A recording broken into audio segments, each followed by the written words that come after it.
Hello po. Kamusta ang pakiramdam ngayon nakapag-perform ka na? I'm so happy po. And I'm sure na proud sa'yo yung lola mo. Yes po. O ngayon, pakinggan natin ang sasabihin ng ating Clash panel. Hello po. Hi! Well, sobrang powerful ng voice mo. Kasi parang sobrang confident ka sa song na yun. Parang napakita mo sa amin na this is my song and this is my stage. Kinamand mo yung stage. Actually, parang may goosebumps ako ngayon kasi ang galing mo. And I'm sure your lola is proud of you. Thank you po.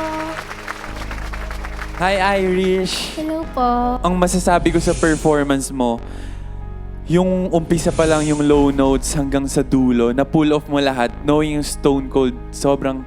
Eto talaga yung isa sa mga ginagamit na piyesa sa singing contest. Hinanap ko lang siguro is something na bago. Gusto ko mas makita pa yung sarili mong version. Congratulations. Hi! Hello po, Sir Chris. Sabi dito, honor student ka daw madalas. Opo. Very good. Keep on doing that. Be a good example for education sa lahat ng teens worldwide. Okay, eto yung mga keep it up natin. So, yung confidence mo sa pagkanta, grabe yung range mo from lows to highs, napakita mo talaga. Things to improve naman. So, pag nag-adlib ka, parang mas galingan mo pa yung control para hindi nawawala, especially kapag nagra-runs ka. Okay, thank you. Opo, thank you po.